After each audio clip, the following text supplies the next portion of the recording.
내가 10살이 들락말락한 때이니까 지금으로부터 14~15년 전 일이다. 지금은 그곳을 청협정이라 부르지만 그때는 영화봉이라고 이름하였다. 즉 남대문에서 바로 내려다보면 오정포가 놓여있는 산등성이 있으니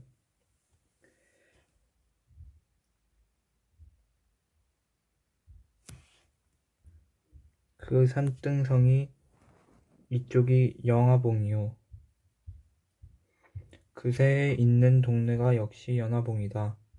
지금은 그곳에 빈민굴이라고 할 수밖에 없이 지저분한 촌락이 생기고 노동자들밖에 살지 않는 곳이 되어버렸으나 그때에는 자기네 딴은 행세한다 낸 사람들이 있었다. 집이라고는 10평밖에 있지 않았고 그곳에 사는 사람들은 대개 과목밭을 하고 또는 채소를 심거나 아니면 콩나물을 길러서 생활을 하여 갔었다. 여기에 그중 큰 과목밭을 갖고 그중 여유있는 생활을 하여 가는 사람이 하나 있었는데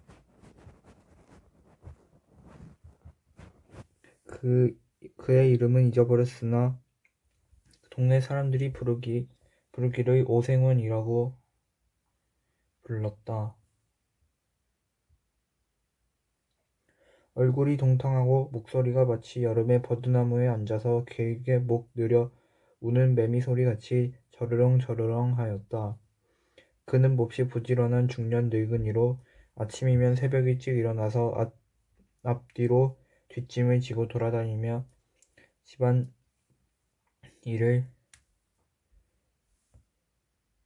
집안일을 보살피는데 그 동네에는 그가 마치 시계와 같아서 그가 일어나는 때가 동네 사람들이 일어나는 때였다. 만일 그가 아침에 돌아다니며 잔소리를 하지 않으면 동네 사람들이 이상하여 그의 집으로 가보면 그는 반드시 몸이 불편하여 누웠었다. 그러나 그와 같은 때는 1년 360일에 한 번 있기가 어려운 일이요. 이때나 3년에 한 번 있거나 말거나 하였다. 그가 이곳으로 이사를 온 지는 얼마 되지는 아니하나 언제든지 감투를 쓰고 다니므로 동네 사람들은 양반이라 불렀고 또 그 사람도 동네 사람들에게 그리 인심을 쓰지 않으려고 섣달이면 후겁게 김톳을 사람에게 나눠주며 농사 때에 쓰는 연장도 넉넉히 장만한 후 아무 때나 동네 사람들이 쓰게 하므로 그 동네에서는 가장 인심이 후하고 존경을 받는 집인 동시에 세력 있는 집이다. 그 집에는 삼룡이라는 벙어리 하인 하나가 있으니 키가 번시 크지 못하여 땅딸보로 되었고 고개가 빼지 못하여 몸뚱이에 대강이를 갖다가 붙인 것 같다. 거기다가 얼굴이 몹시 옳고 입이 크다. 머리는 전에 새꼬랑지 같은 것을 주인의 명령으로 깎기는 깎았으나 불밤송이 모양으로 언제든지 푸 하고 일어섰다.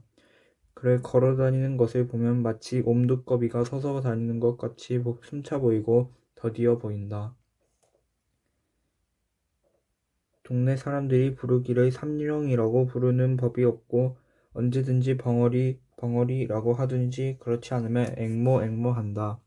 그렇지만 삼룡이는 그 소리를 알지 못한다. 그도 이 집 주인이 이리로 이사를 올 때에 데리고 왔으니 진실하고 충성스러우며 부지런하고 세차다. 눈치로만 지내가는 벙어리지만은 듣는 사람보다 슬기로운 적이 있고 평생 조심성이 있어서 결코 실수한 적이 없다. 아침에 일어나면 마당을 쓸고 소와 돼지의 여물을 먹이며 여름이면 밭에 풀을 뽑고 나무를 실어들이고 장작을 패며 겨울이면 눈을 쓸며 장심부름과 진일 마른 일 할 것 없이 못하는 일이 없다. 그럴수록 이 집 주인은 벙어리를 위해 주며 사랑한다. 혹시 몸이 불편한 기색이 있으면 쉬게 하고 먹고 싶어 하는 듯한 것은 먹이고 입을 때 입히고 잘 때 재운다. 그런데 이 집에는 3대 독자로 내려오는 그 집 아들이 있다. 나이는 17살이나 아직 14살도 되어보지 않고 너무 귀엽게 기르기 때문에 누구에게든지 버릇이 없고 어리광을 부리며 사람에게나 짐승에게나 잔인 포악한 짓을 많이 한다. 동네 사람들은 후레 자식, 아비 속상하게 할 자식, 저런 자식은 없는 것만 못해 하고도 욕을 한다. 그래서 그의 어머니는 아들이 잘못할 때마다 그의 영감을 보고 그 자식을 좀 때려주구려. 왜 그런 것을 보고 가만두 하고 자기가 대신 때려주려고 나서면 아뇨 아직 철이 없어서 그렇지. 저도 지각이 나면 그렇지 않을 것이 아뇨. 하고 너그럽게 타이른다. 그러면 마누라는 외가리처럼 소리를 지르며 철이 없긴 지금 나이가 몇이오. 내일 모레면 20살이 되는데 또 며칠 아니면 장가를 들어서 자식까지 낳을 것이 그래가지고 무엇을 한단 말이오. 하고 들이대며 자식은 꼭 아버지가 버려놓았습니다. 자식 귀여운 것만 알았지 버릇 가르칠 줄은 모르니까. 이렇게 싸움만 시작하려 하면 영감은 아무 말도 하지 않고 바깥으로 나가버린다. 그 아들은 더구나 벙어리를 사람으로 알지도 않는다. 말 못하는 벙어리라고 오고 가며 주먹으로 허구리를 지르기도 하고 발길로 엉덩이도 찬다. 그러면 그 벙어리는 어린 것이 철없이 그러는 것이 도리어 귀엽기도 하고 또는 그 힘없는 팔과 힘없는 다리로 자신의 무쇠 같은 몸을 건드리는 것이 우습기도 하고 앙증하기도 하여 돌아서서 방글에 웃으면서 툭툭 털고 다른 곳으로 몸을 피해버린다. 어떤 때는 낮잠 자는 벙어리 입에다가 똥을 먹인 때도 있었다.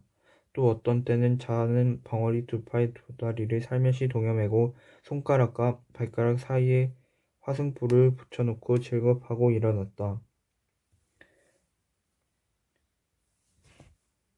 즐겁하고 일어나다가 발버둥질을 하고 죽으려는 사람처럼 괴로워하는 것을 보고 기뻐하였다. 이러할 때마다 벙어리의 가슴에는 비분한 마음이 꽉 들어찼다. 그러나 그는 주인의 아들을 원망하는 것보다도 자기가 병신인 것을 원망하였으며 주인의 아들을 저주한다는 것보다 이 세상을 저주하였다. 그러나 그는 결코 눈물을 흘리지 않았다. 그의 눈물은 나오려 할 때 아주 말라붙어 버린 샘물과 같이 나오려 하나 나오지를 아니하였다. 그는 주인의 집을 버릴 줄 모르는 개 모양으로 자기가 있어야 할 곳은 여기밖에 없고 자기가 믿을 것도 여기 있는 사람들밖에 없을 줄 알았다. 여기서 살다가 여기서 죽는 것이 자기의 운명인 줄밖에 알지 못하였다. 자기의 주인 아들이 때리고 지르고 꼬집어 뜯고 모든 방법으로 학대할지라도 그것이 자기에게 의뢰 있을 줄밖에 알지 못하였다.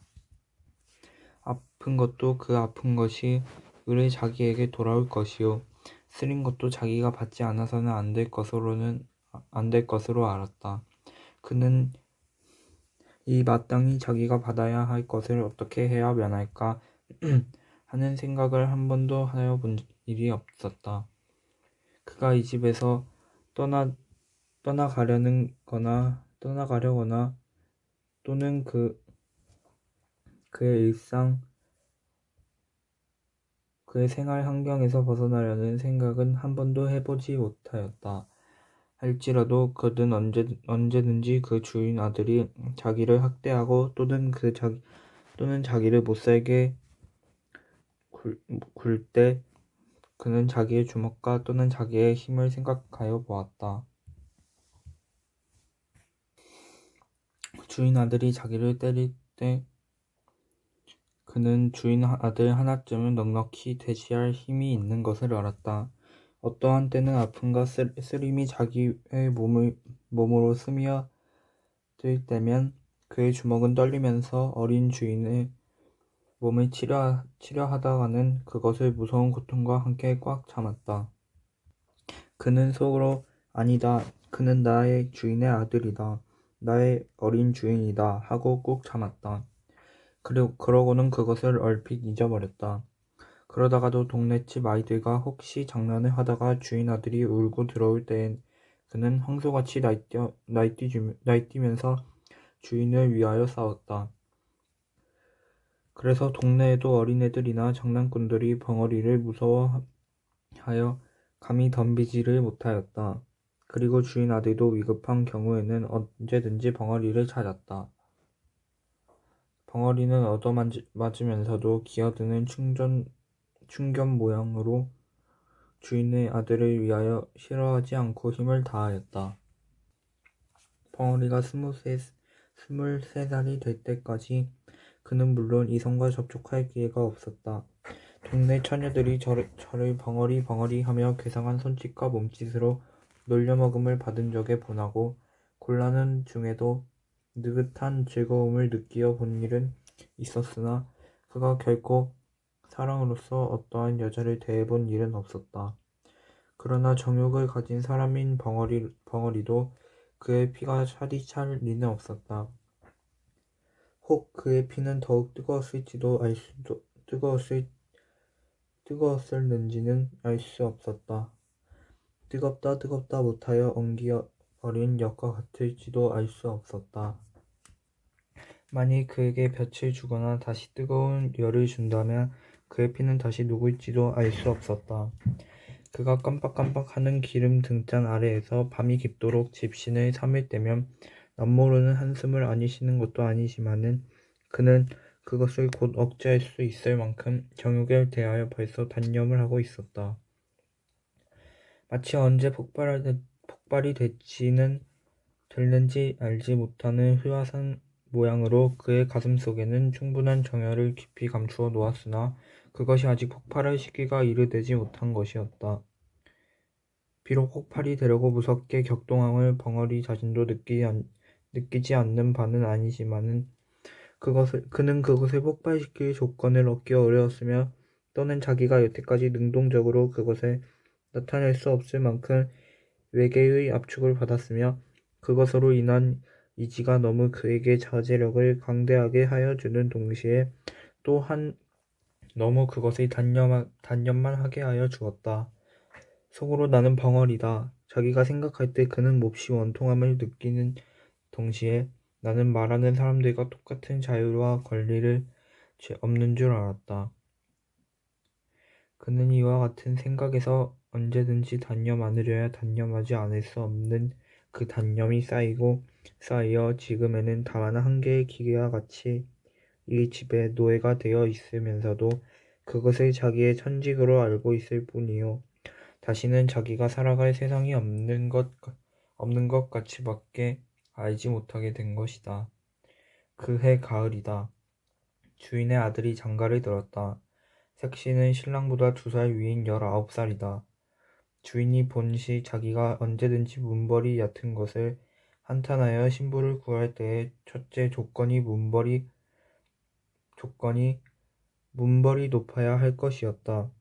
그러나 문벌 있는 집에서는 그리 쉽게 색시를 놓을 리가 없었다.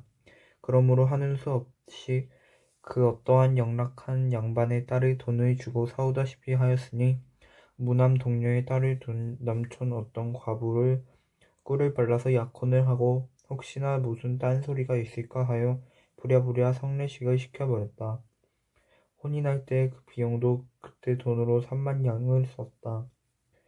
아들의 처갓집에 며느리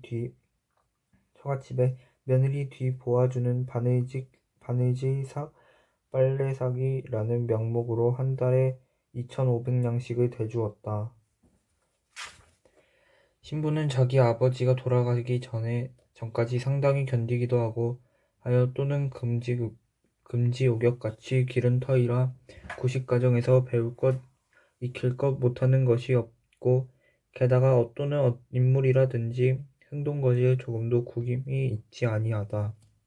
신부가 오자 신랑이 신랑의 홈절이 생기기 시작하였다. 신부에게다 되면 두루미야 까마귀지. 아직도 철딱서니가 없어. 색시에게 쥐어 지내겠지. 신랑에겐 과하지. 동네집 말 좋아하는 옆에 애들이 모여 앉으면 이렇게 비평들을 한다. 어떠한 남의 걱정 잘하는 마누라님은 간혹 신랑을 보고는 그대로 세워놓고 글쎄 인제는 어른이 되었으니 셈이 좀 나요. 저리고 어떻게 색시 거느려 간후 색시방에 들어가기가 부끄럽지 않담 하고 들이대다시피 하는 일이 있다. 이럴 적마다 신랑의 마음은 그 말하는 이들이 미웠다. 일부러 자기를 부끄럽게 하려고 하는 것 같아서 그 후에 그를 만나면 말도 안 하고 인사도 하지 아니한다. 또 그의 고모되는 이가 와서 자기 조카를 보고 인제는 어른이야. 너도 그만하면 지각이 날 때가 되지 않았니? 내 처가 부끄럽지 아니하야 하고 타일을 적마다 그의 마음은 그 말하는 사람이 부끄럽다는 것보다도 자기를 어떻게 하게 한 자기 아내가 더욱 밉살머리스러웠다. 옆에 한내가 다 무엇이냐? 저 빌어먹을 년이 들어오더니 나를 이렇게 못살게들 굴지. 혼이 난 지 며칠 못되어 그는 색시방에 들어가지를 않았다. 집안에서는 야단이 났다. 마치 돼지나 말 새끼를 혼내시키려는 것 같이 신랑을 색시방으로 집어넣으려 하나 막무가내였다. 그럴 때마다 신랑은 손에 닥치는 대로 집어때려서 자기의 외사촌 누이의 이마를 뚫어서 피까지 나게 한 일이 있었다. 집안 식구들이 하는 수 없이 맨 나중에는 아버지에게 밀었다. 그러나 그것도 소용이 없을 뿐더러 풍파를 더 일으키게 하였다. 아버지께 꾸중을 듣고 와서는 다짜고짜로 신부의 머리채를 쥐어잡아 마루 한복판에 태지를 쳤다. 그러고는 이년 내 집으로 가거라. 보기 싫다. 내 눈앞에는 보이지도 마라 하였다. 밥상을 가져오면 그 밥상이 마당 한복판에 제주를 넣고 옷을 가져오면 옷이 쓰레기통으로 나간다. 이리하여 색시는 시집오던 날부터 팔자 한탄하고서 날마다 밤마다 우는 사람이 되었다. 울면 요사스럽다고 때린다. 또 말이 없으면 빙축 맞다고 친다. 이리하여 그 집에는 평화스러운 날이 하루도 없었다. 이것을 날마다 보는 사람 가운데 알 수 없는 의혹을 품게 된 사람이 하나 있으니 그는 곧 벙어리 삼룡이었다. 그렇게 예쁘고 유순하고 그렇게 얌전한 벙어리의 눈으로 보아서는 감히 손도 대지 못할 만큼 선녀 같은 주인 아씨를 때리는 것은 자기 생각으로는 도저히 풀 수 없는 의심이었다. 보기에도 황홀할 만큼 숭고한 여자를 그렇게 한다는 것은 너무나 세상에 있지 못할 일이었다. 자기는 주인 세서방에게 개나 돼지같이 얻어맞는 것이 마땅한 이상으로 마땅하지만은 선녀와 짐승의 차가 있는 주인 아씨와 자기가 똑같이 얻어맞는 것은 너무 무서운 일이다. 어린 주인이 천벌이나 받지 않을까 두렵기까지 하였다. 어떤 달밤 삶에는 고요적막하고 별들은 드문드문 눈들만 깜빡이며 반달이 공중에 뚜렷이 달려있어 수은으로 세상을 깨끗하게 닦아낸 듯이 청명한데 삼룡이는 검둥개 등을 쓰다듬으며 바깥 마당 멍석이에 비슷이 드러누워 하늘을 쳐다보며 생각하였다. 주인 아씨를 생각하면 공중에 있는 달보다도 더 곱고 별들보다도 더 깨끗하였다. 주인 아씨를 생각하면 달이 보이고 별이 보였다. 삼라반상을 씻어내는 은빛보다도 더 흰 달이나 별의 광채보다도 그의 마음이 아름답고 부드러운 듯 하였다. 마치 달이나 별이 땅에 떨어져 주인 아씨가 된 것 같기도 하고 주인 아씨가 하늘에 올라가면 달이 되고 별이 될 것 같았다. 더구나 자기를 어린 주인이 때리고 꼬집을 때 감히 입 벌려 말은 하지 못하나 측은하고 불쌍히 여기는 정이 그의 두 눈에 나타나는 것을 다시 생각할 때 그는 부들부들한 개 등을 어루만지면서 감격을 느꼈다.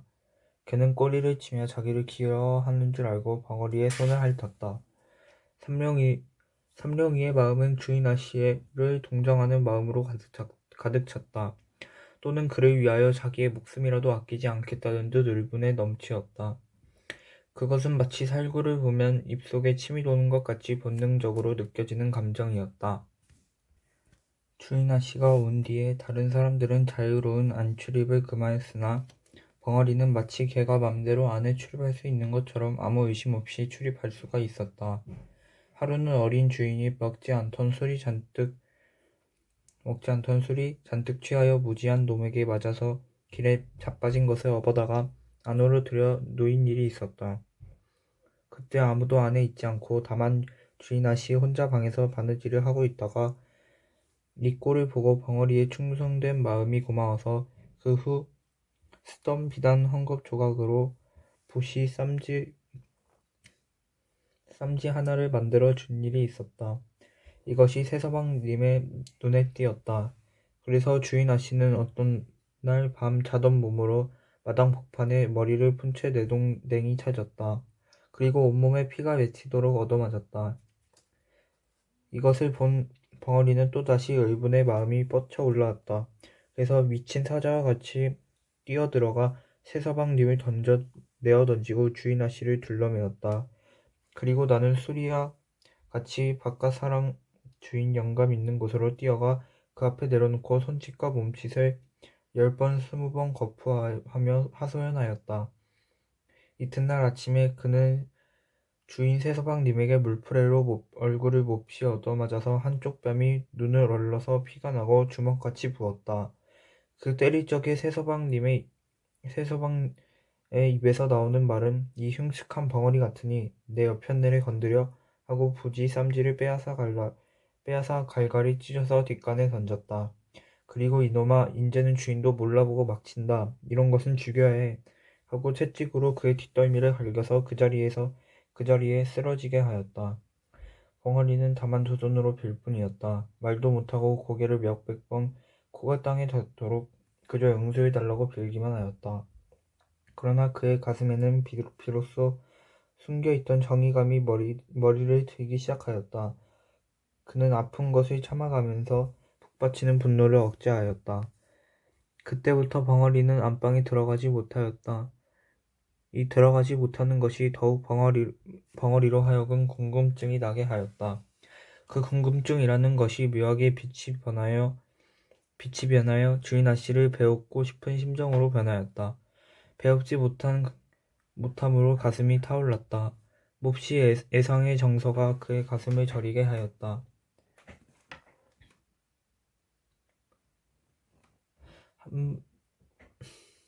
한 번이라도 아씨를 배울 수가 있으면 하는 마음이 나더니 그의 마음에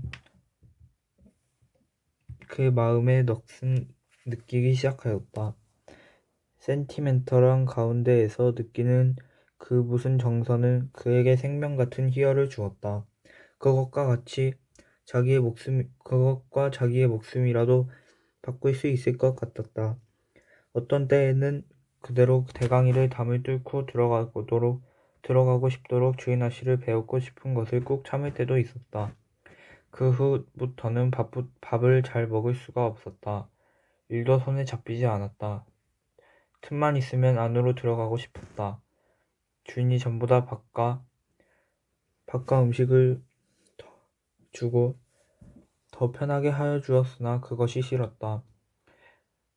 그는 밤에 잠을 자지 않고 집 가장자리를 돌아다녔다.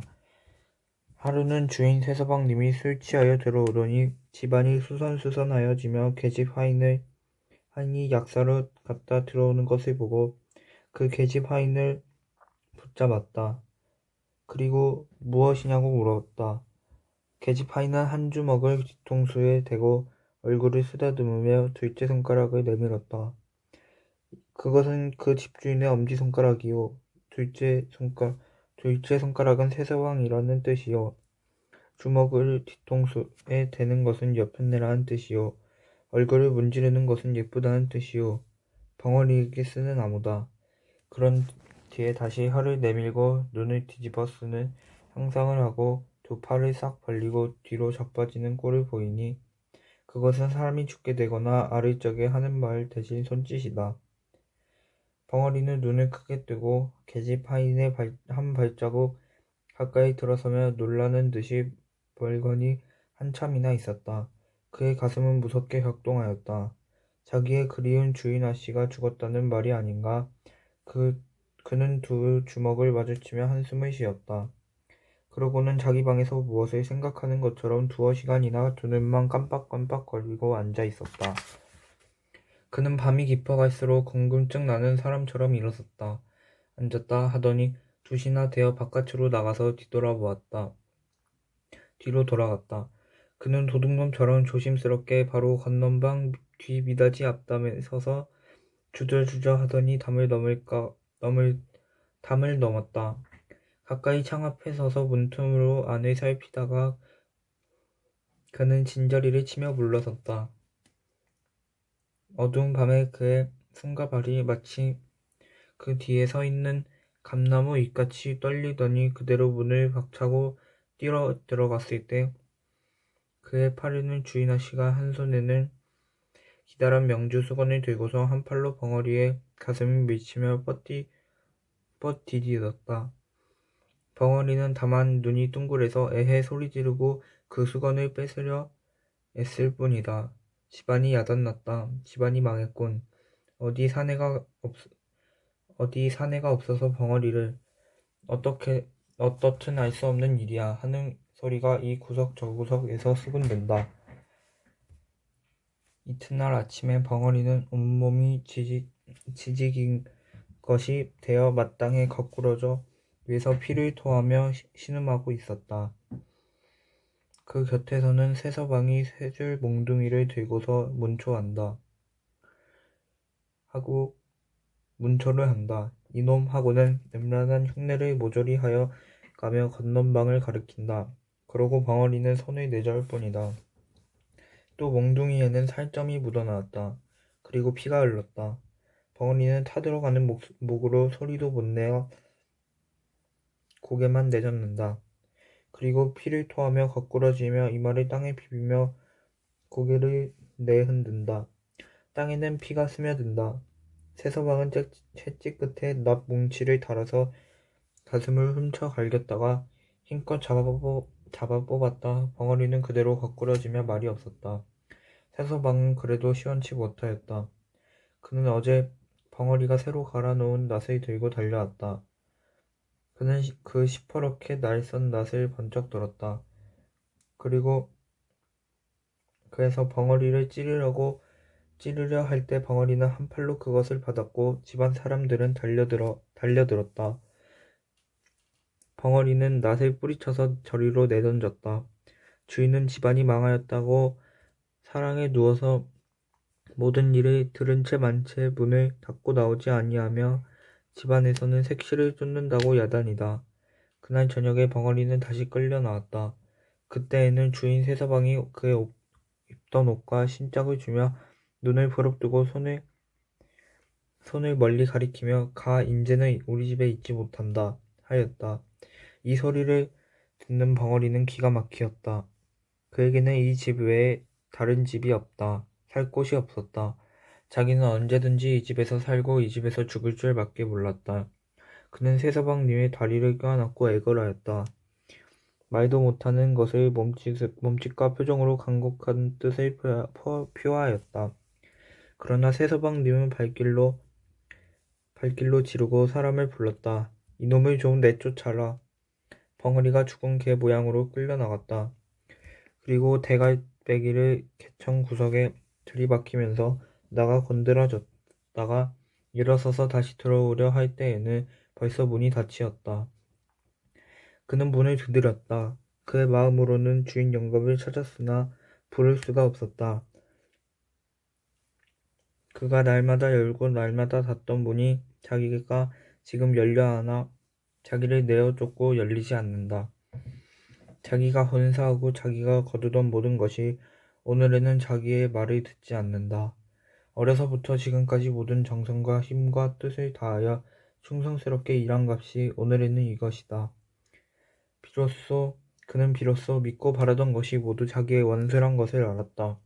그는 모든 것을 없애버리고 자기 또한 없어지는 것이 나은 것을 알았다. 그날 저녁 밤은 깊었는데 멀리서 닭이 우는 소리와 함께 개 짖는 소리만이 들린다. 난데없이 화염이 벙어리 있던 오생원집을 에웠었다. 그 불을 미리 놓으려고 준비하여 놓았는지 집 가장자리 쪽 돌아가며 흩어놓은 풀에 모조리 들러붙어 공중에서 내려다보면 집의 윤곽이 선명하게 보이듯이 타오른다. 불은 마치 피 묻은 살을 맛있게 잘라 먹는 요마의 혓바닥처럼 날름날름 집 한 채를 삽시간에 먹어버리었다. 이와 같은 하염 속으로 뛰어들어가는 사람이 하나 있으니 그는 다른 사람이 아니라 낮에 이 집에서 쫓겨난 삼룡이다. 그는 먼저 사랑에 가서 문을 깨뜨리고 주인을 업어다가 방 가운데 놓고 다시 들어가려 할 즈에 그의 얼굴과 등과 다리에 불에 대어 쭈그러져 드는 것을 알지 못하였다. 건넌방으로 뛰어들었다. 그러나 색시는 없었다. 다시 안방으로 뛰어들었다. 그러나 또 없고 세서방이 그의 팔에 매달리어 구원하기를 애원하였다. 그러나 그는 그것을 뿌리치었다. 다시 석가래에 불이 시뻘겋게 타면서 그의 머리에 떨어졌다. 그러나 그는 그것을 몰랐다. 부엌으로 가보았다. 거기서 나오다가 문설주가 떨어지며 왼팔이 부러졌다. 그러나 그것도 몰랐다. 그는 다시 광으로 가보았다. 거기도 없었다. 그는 다시 건넌방으로 들어갔다. 그때야 그는 색시가 타 죽으려고 이불을 쓰고 누워있는 것을 보았다. 그는 색시를 안았다. 그러고는 길을 찾았다. 그러나 나갈 곳이 없었다. 그는 하는 수 없이 지붕으로 올라갔다. 그는 비로소 자기의 몸이 자유롭지 못한 것을 알았다. 그러나 그는 자기가 여태까지 맛보지 못한 즐거운 쾌감을 자기의 가슴에 느끼는 것을 알았다. 색시를 자기 가슴에 안았을 때 그는 이제 처음으로 살아난 듯 하였다. 그는 자기의 목숨이 다한 줄 알았을 때 그 색시를 내려놓을 때는 그는 벌써 목숨이 끊어진 뒤였다. 집은 모조리 타고 벙어리는 색시를 무릎에 니고 있었다. 그의 울분은 그 불과 함께 사라졌는지 평화롭고 행복스러운 웃음이 그의 입 가장자리에 얇게 나타났을 뿐이다.